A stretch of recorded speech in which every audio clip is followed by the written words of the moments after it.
Hey guys, I'm Morthadon, and we are back for Reincarnated as a Slime Season 2, Episode 24. This is the finale of this season. It's been a fun season. I very much enjoyed it. We'll talk more about the season as a whole after in the discussion, so stick around for that if you want. But we have Clayman, who was defeated, but is now, like, evolving and stuff like that, but it's all going according to Raphael's plan. In order to free the souls that he has enslaved and stuff like that. They planned for this to happen, and now Rim is planning on taking him on a loan to show off and prove to all the other demon lords there that he fits in.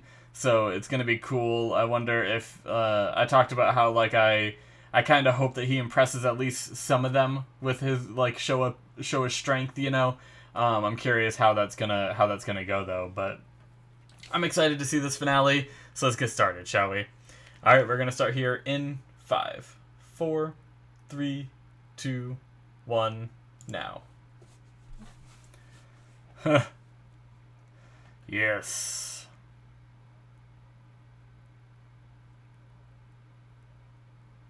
God.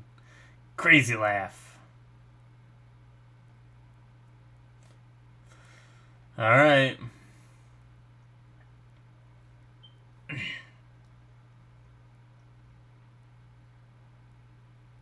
Thinking of fleeing.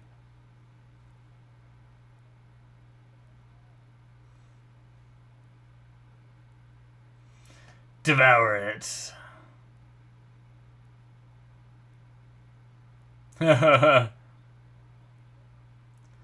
Yes, consumed.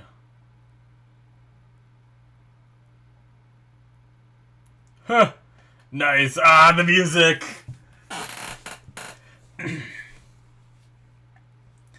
Nice. Stole the barrier technique.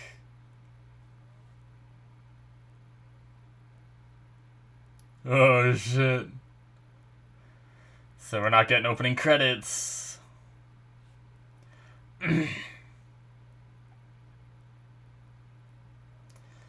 Jeez.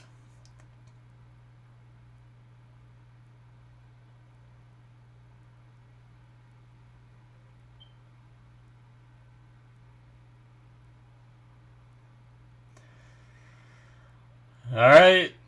Signature move. Just consume it all.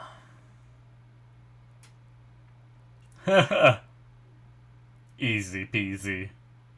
Bakara!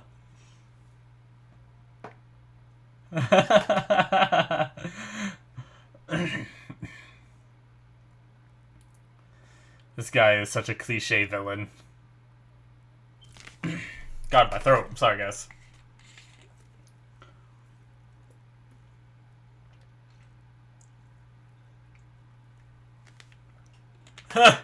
Punch him mid-docking. Oh, this is a cool shot. Huh.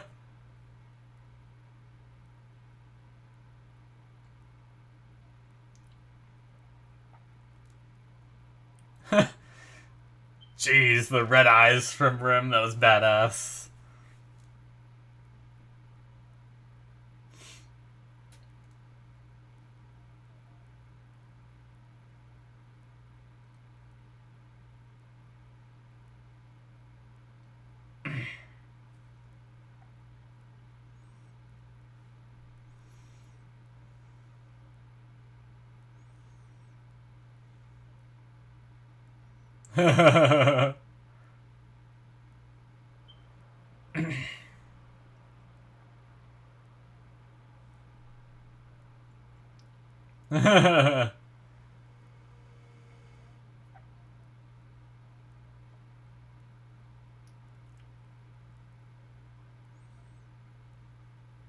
Do as you will. No one gives a shit.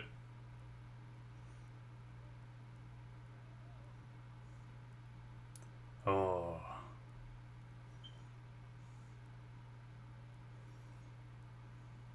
Oh, shit.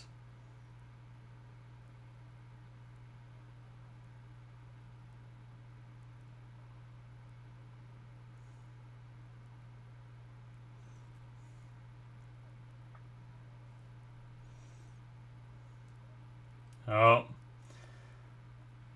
Does that answer what Rim wanted to know, maybe? I guess it still didn't mention Yuki. Jeez. Just...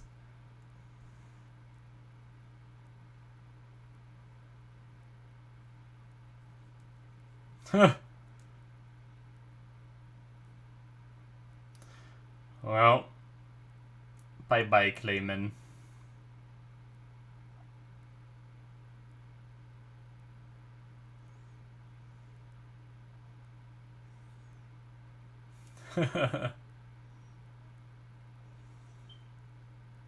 Nice.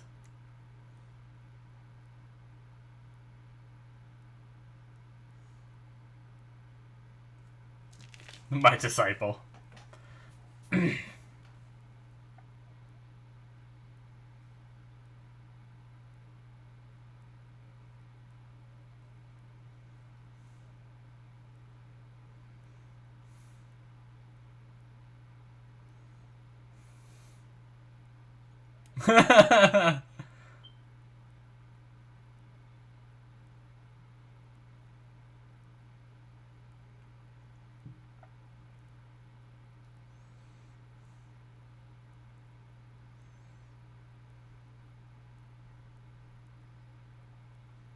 Oh shit.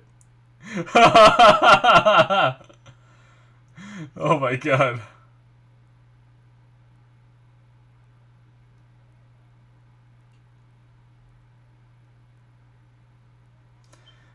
Yeah.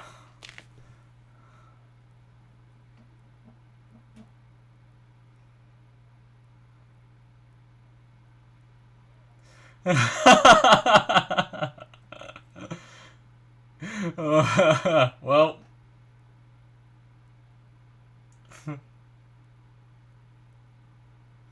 Oh.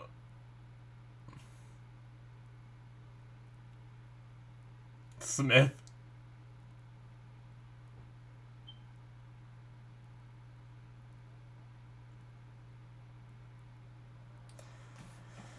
Alright.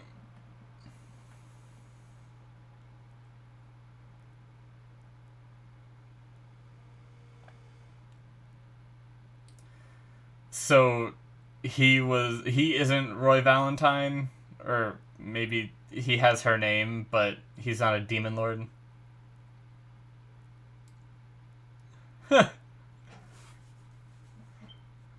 Luminous.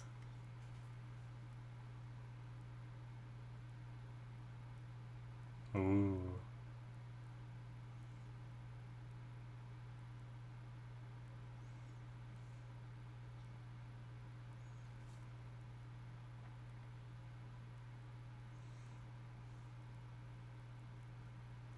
Oh.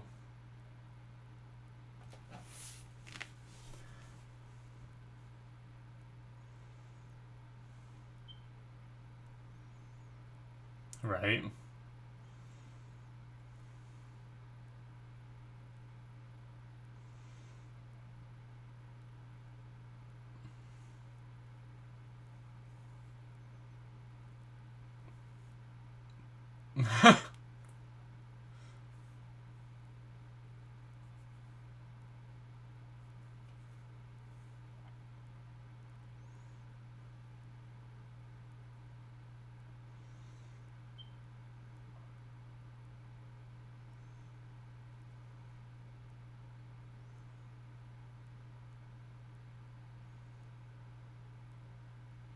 Mmm.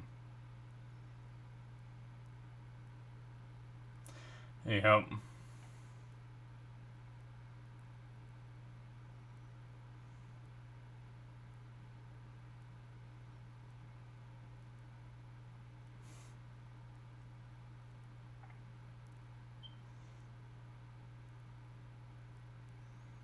Okay.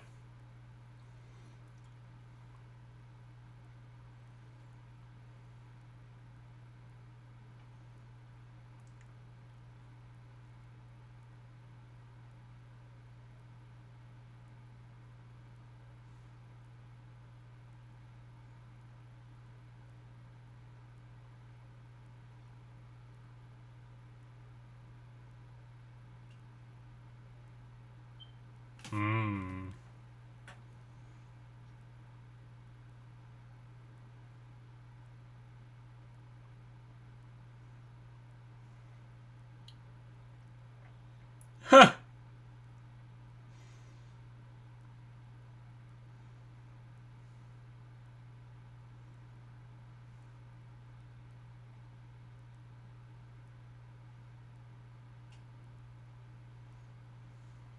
Yeah.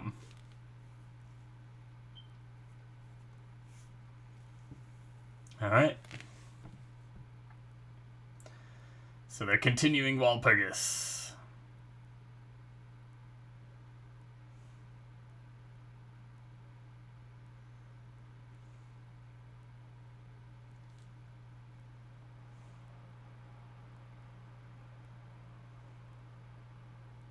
Oh.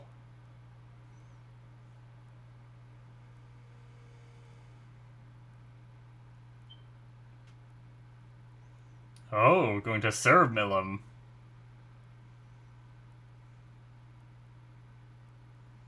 Whoa, what? Really?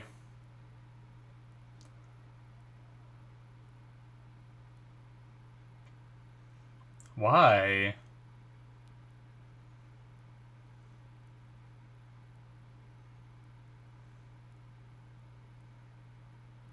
Hmm.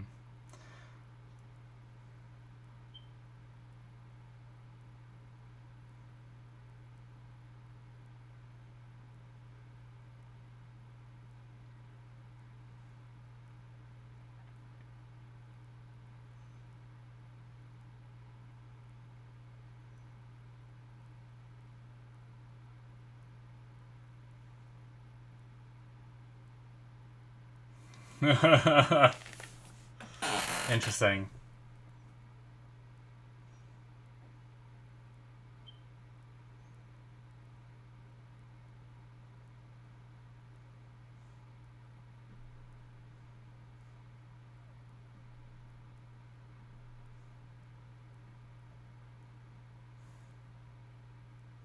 Oh shit.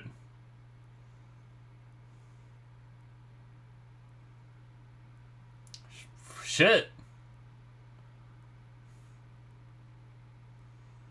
Really? Huh.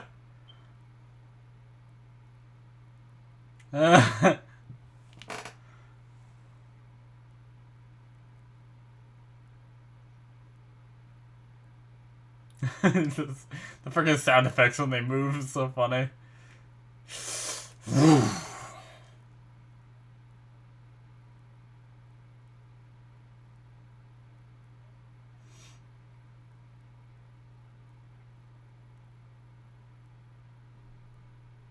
Oh.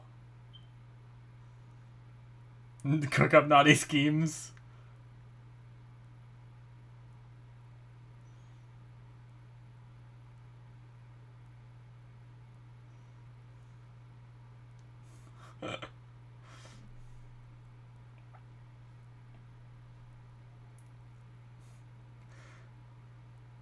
Oh no. Frickin' Milla.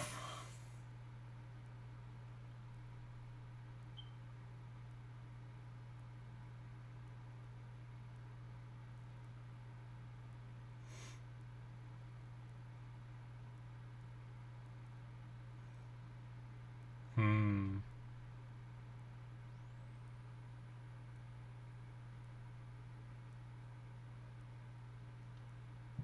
Alright, no longer Demon Lords.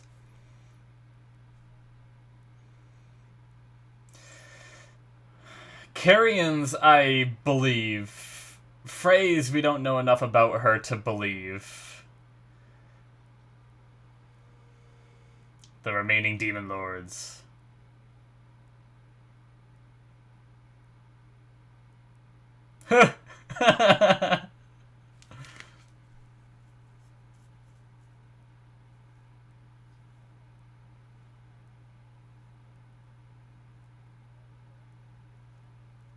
Hmm. Well, to be fair, we know that Kazalim is alive too, so technically there's more Demon Lords. Huh. Oh god. Oh no.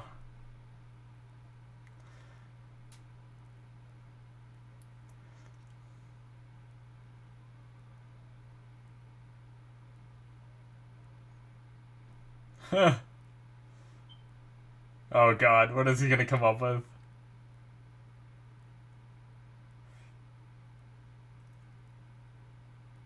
Oh!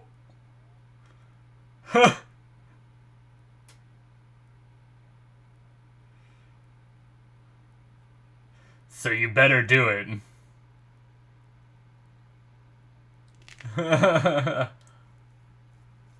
Yeah, you will accept it.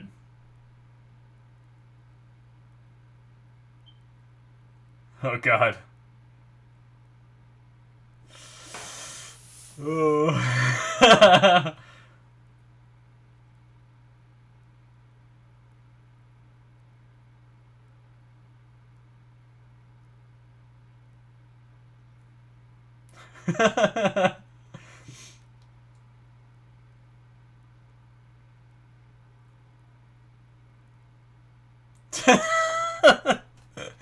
That'd be hilarious if Ren just said the 8th grade Demon Lords just change it every time they add one or remove one. Ooh, the constellation or something? Oh, the episode title's Octagram. It's gonna be something involving that, yeah.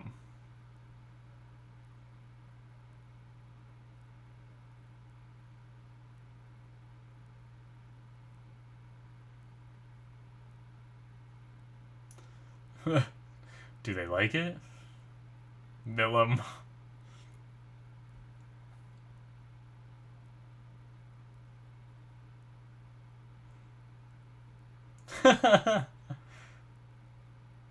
Alright, they like it.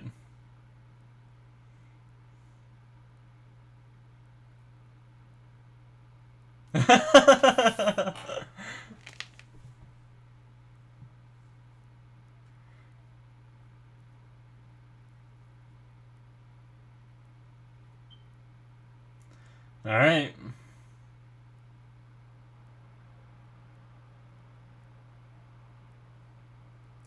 Octagram, the 8-star Demon Lords.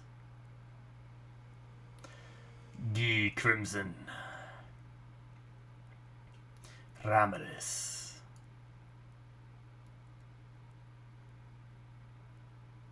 Milimnava.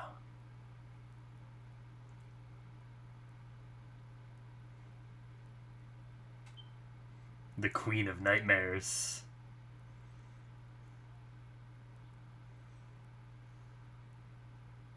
Alright.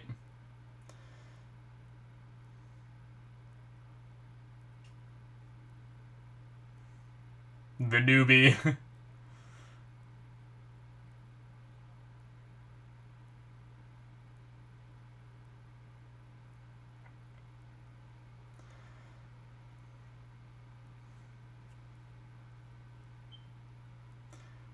Alright.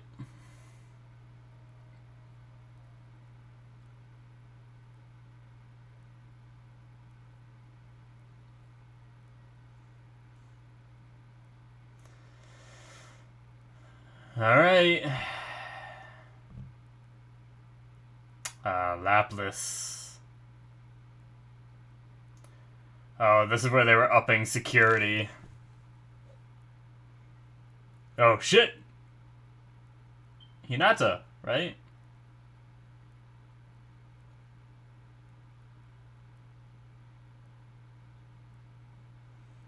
Oh, shit. Is Laplace gonna get away from this one? He's a slippery one.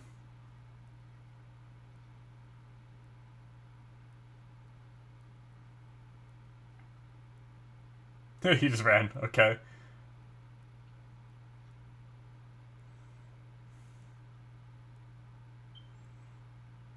Oh.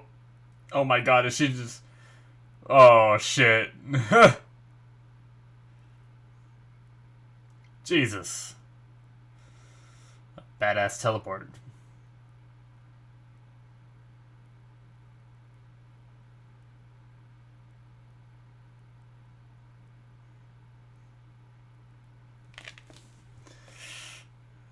Yep.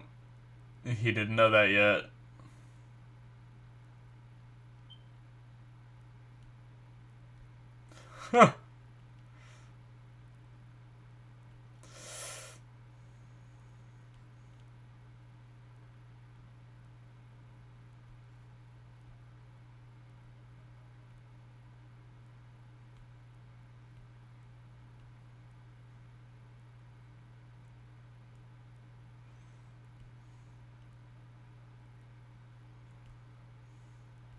Shit! I've always wondered how strong Lapras truly is. Jeez.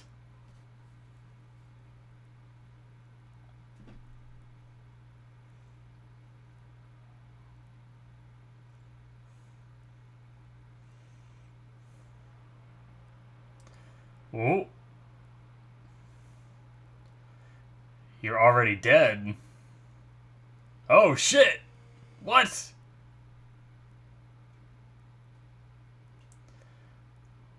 Well, damn.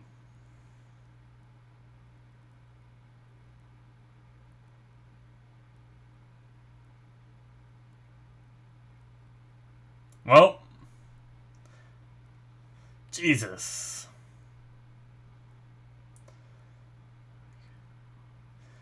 Well.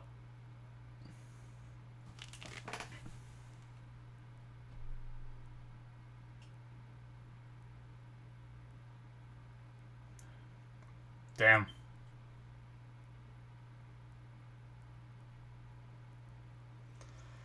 Well, they built up Lapras a bit. Hey! Nice, we're gonna see some little, like, everyone back together, kind of fun antics here with the ending. The kids.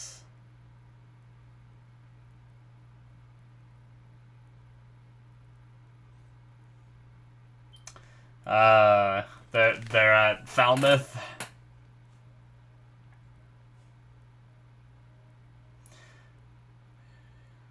Yuki.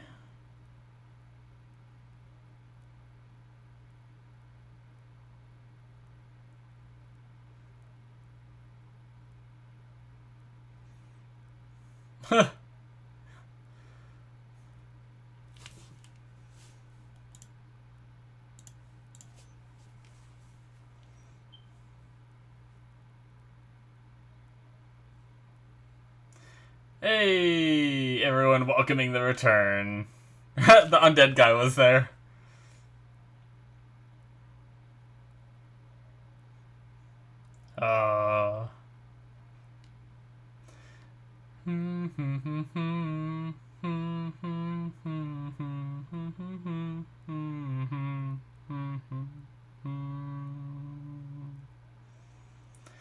I love the outro song. I love both the intro and the outro for...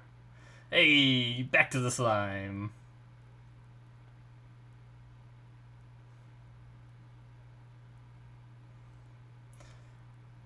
And a random stabbing. Yep.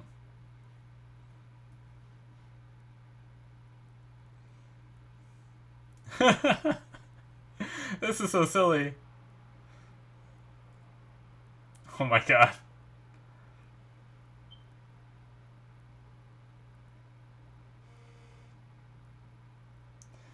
Veldora just flying around.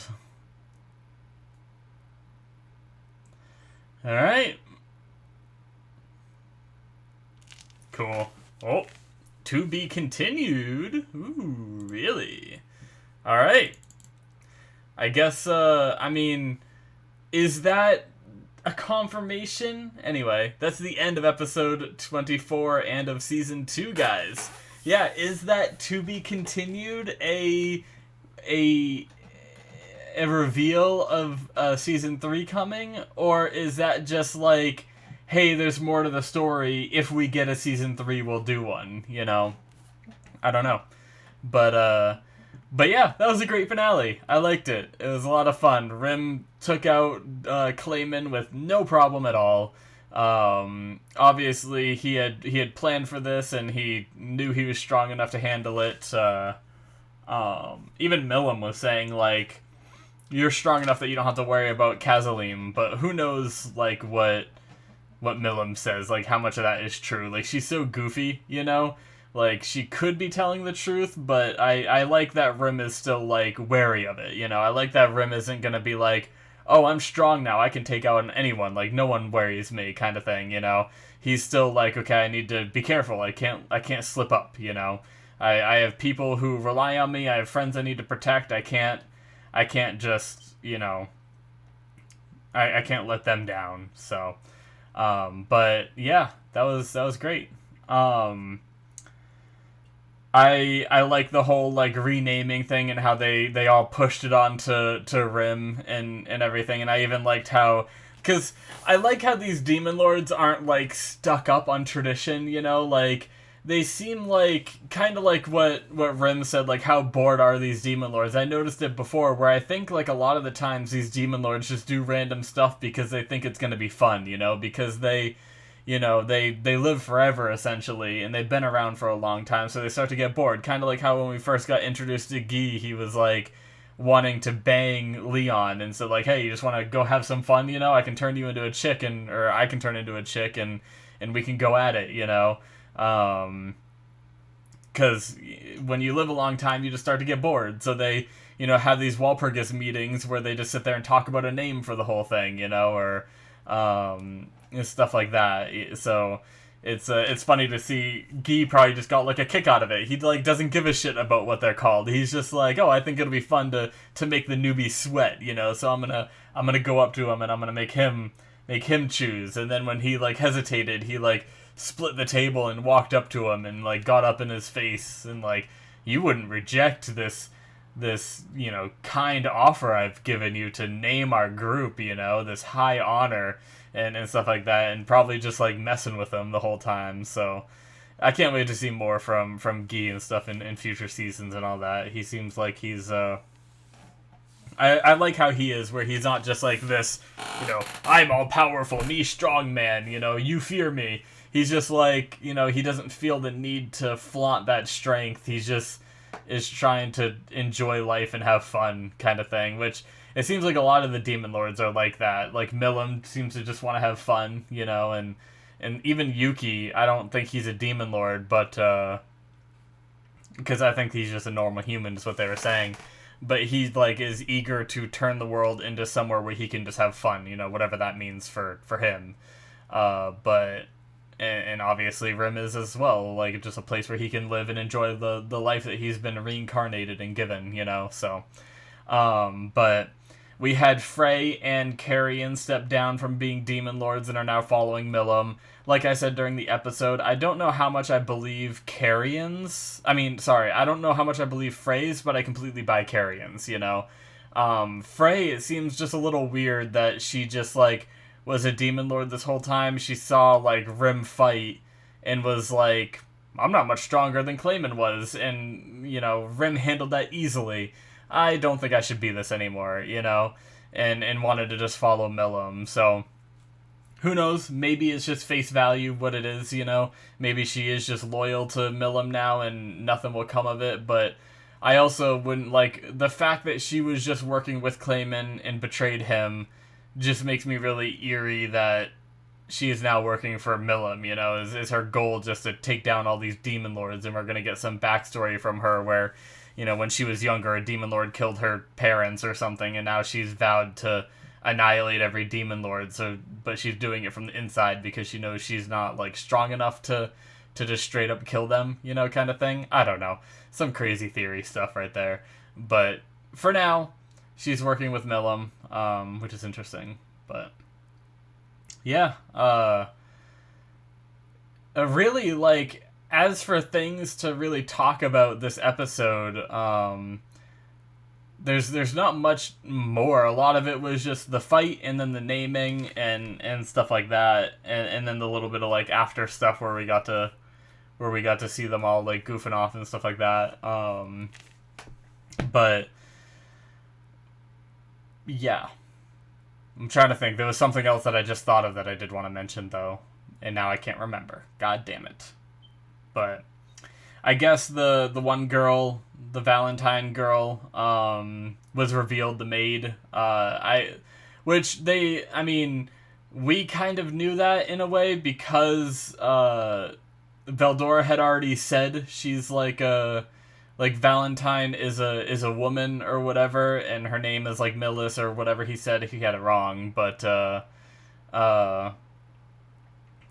and she had like silver hair or whatever, and so like as soon as we saw that maid, I was like, is that her? You know, um, so it didn't really like surprise me too much, but I guess I didn't like understand fully when he explained it that Roy Valentine and her are like on the same side, that they were that she was pretending to be the attendant of Roy Valentine, you know. Um but yeah, that makes sense, I guess. Also, another thing I wanted to talk about, actually, before we... don't worry, I am going to talk about the season as a whole here in a minute. I'm just trying to cover everything in this episode, and then we can cover the season as a whole. Laplace. He's stronger than we thought. Now, I don't know how strong Roy Valentine is, because we found out he's not really a demon lord, right? Like, the real demon... Like, he was only a stand-in for... her name was like Luminera or something, or Lumina, or something like that, Valentine. She's the real demon lord, so he was just like her attendant. So I'm sure he was very strong. We saw him do that like blood ray stuff before, and Laplace just like ran away from it, you know.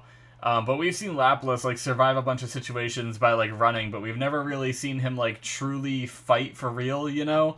And apparently he's like very powerful. And it seems like the other Harley Quinn Alliance members are pretty strong themselves. So I'm curious to see when that becomes more of a focus on the story, how truly strong Laplace is in comparison to some of these like demon lords and stuff like that. Because we see him running the whole time, you know, like he just ran from Hinata. Could he have fought her if he wanted to?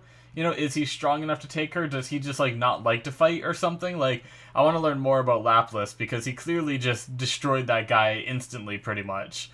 And like, could he have just done that to Hinata and he just doesn't want to right now, or what? You know, so it's curious. I'm wondering like his motives and all that, but. I liked his little thing of like kind of mourning Clayman by laughing, and he said like, Footman's gonna.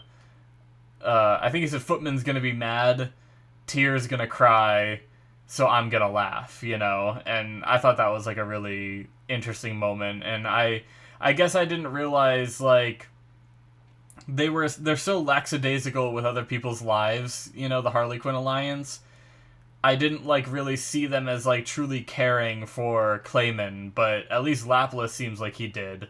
And Laplace thinks that, you know, Footman's gonna be mad and and Tear's gonna cry, you know? So, like, that leads me to believe that they did care about him, you know? Whereas it doesn't seem like they've cared about, like, anyone that they've been invested in with yet, just because of their, like, goofy personalities and stuff, but anyway.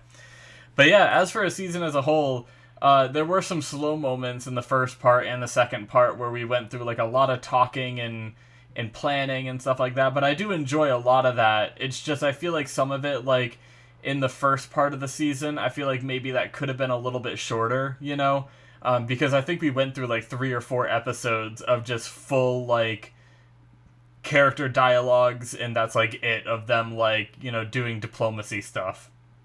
And where, like I just said, I like that stuff, I do think it could have been a little bit less, but this show does do action very well. I very much enjoy the fighting, and you know, it's very much like it's turned into something different than I thought it was going to be in the first season. Like the first half of the season where Rim was just so damn powerful, I thought this was going to be one of those anime where like Rim just got reincarnated in this world and he's going to be the strongest thing ever, and we're just going to see how he navigates this world while being the most OP thing in the show, you know? And even some of the other reactors I watched that went through season 1, I feel like they felt the same way too, because like I remember when Milam first showed up, I remember thinking like, okay, like is this really going to be a struggle for Rim to deal with this, you know? And even when I watched the reactors, even after I think season 1, they still thought that Rim was like far stronger than Milam, where that was definitely not the case, you know? But I think like I think I was also told in the comments by someone that Milim is like extremely powerful. So I kind of knew, and I kind of got the gist of it from Rim. So I didn't really like. That's when the show started changing a bit in regards to the power scaling, where Rim wasn't just the strongest thing in the world anymore, you know. And there's this like greater, you know, these demon lords are greater than him, and stuff like that. And now it's been about him like growing and catching up to them, you know. So it's definitely changed from just Rim one-shotting everything and treating everything as a joke to where it is now, and I do like that, because that does get stale if it's like the One Punch Man thing over time, where, you know, he just always wins in, you know, a punch or whatever, so you never really expect more, you know. But yeah, so that regard has changed and stuff like that. There's so many characters in this show too. Like, I both like it and hate it sometimes, because it's so hard to keep up with the names. Like, I legit have just like a notepad on my desktop right now. When I started the show again, I ended up rewatching season 1 right before I watched this, because it had been a while. I hadn't watched season 1 since it pretty much like a little bit after it aired, I think, is when I watched season 1. So I have, like, if I open it, where is it? It's somewhere on here. Shit. Slime character names is what I named it. Yeah, it's like almost going from the top of my monitor to the bottom of like a notepad that big, and I legit have not even added a bunch of the new characters' names from this season at all. Like, I don't have any of the Demon Lords' names really, except for like Milim is on here. But I like really like the new ones from this season were like Sufia, Albus, Grucius, and Mulan are ones that I added. Other than that, all the rest of these are just the ones from season 1. So there's so many characters that I didn't even add from this season that could make this list even longer. It's crazy. But it's also like cool to have so many characters that are like, and all of them are like not extremely developed, but they're like decently developed, you know? They're developed enough for me to like care for them. Like, we know the ogre's backstories and stuff like that. We know, like, we saw how the goblins were before Rim, you know, improved their lives and everything. You know, we know what happened with like the wolves and all that. So it's like, it's cool how we just slowly have like built up this group, and they're like all still around, so we see them and we don't really need to delve deeper into their stories because we already have. And now it's just how they all move forward together and grow this nation that they're creating, you know. So, and it's really cool from like I enjoy some of those like city builder games and stuff like that, and like different simulator games. So it's cool to like watch all of this grow, and that's why I do like the politics stuff too, even though, like I said, it was a little extreme at some points in the season. But I do enjoy that stuff mainly because I'm a big fan of city builders and stuff like that. So I like seeing the progression of, like, you know, when I rewatched season 1, seeing them with their little huts and they couldn't even build a house properly, and then they got the dwarves and started building houses, and now look at them. They have like an entire, you know, city basically, you know, minus the skyscrapers and stuff like that, but it's like a well-established town essentially, you know. And they're ever expanding, building roads, you know, and furthering their alliances and everything. So, yeah, it's really cool. I really like the show in the world that it's building, you know, and I look forward to finding out, like, more about Yuki and everything, because they've built that up and all that, and find out why he wants to create so much chaos. Like, it seems like he's in a pretty good position right now, just chilling, reading manga, like. He said he wants to have fun in this world. What is fun to him is what I want to know, because it seems like he's already doing what he wants, you know?